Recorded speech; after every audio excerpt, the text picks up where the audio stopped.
Leviticus Chapter 12 addresses the purification ritual for a woman after childbirth. The chapter begins by stating that the Lord spoke to Moses, instructing him regarding the purification process for women after giving birth. It establishes a distinction between the purification of a woman who gives birth to a male child and a female child. If a woman gives birth to a male child, she is considered unclean for 7 days.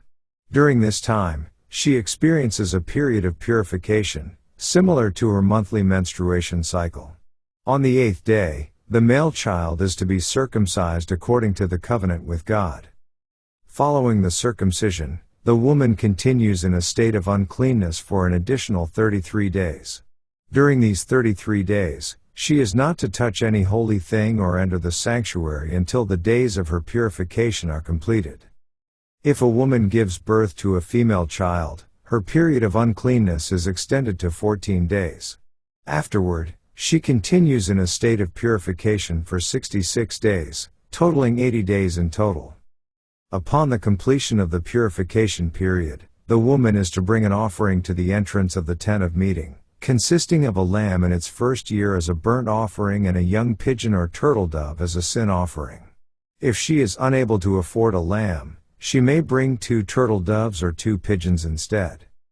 The priest performs the necessary rituals for the offerings, making atonement for the woman, and she is then considered cleansed from her discharge of blood.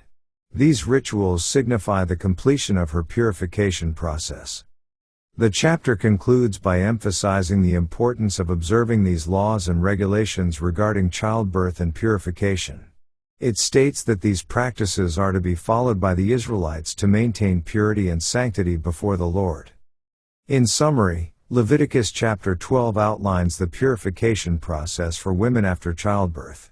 It differentiates between the purification period for a woman who gives birth to a male child and a female child.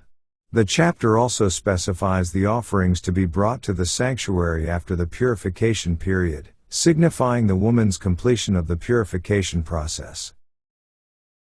Let's now read Leviticus chapter 12. And the Lord spake unto Moses, saying, Speak unto the children of Israel, saying, If a woman have conceived seed, and born a man child, then she shall be unclean 7 days, according to the days of the separation, for her infirmity shall she be unclean. And in the 8th day the flesh of his foreskin shall be circumcised. And she shall then continue in the blood of her purifying 33 days, she shall touch no hallowed thing, nor come into the sanctuary, until the days of her purifying be fulfilled. But if she bear a maid child, then she shall be unclean 2 weeks, as in her separation, and she shall continue in the blood of her purifying 66 days. And when the days of her purifying are fulfilled, for a son, or for a daughter, she shall bring a lamb of the first year for a burnt offering, and a young pigeon, or a turtle dove, for a sin offering, unto the door of the tabernacle of the congregation, unto the priest. Who shall offer it before the Lord, and make an atonement for her, and she shall be cleansed from the issue of her blood. This is the law for her that hath borne a male or a female. And if she be not able to bring a lamb, then she shall bring 2 turtles, or 2 young pigeons, the one for the burnt offering, and the other for a sin offering, and the priest shall make an atonement for her, and she shall be clean.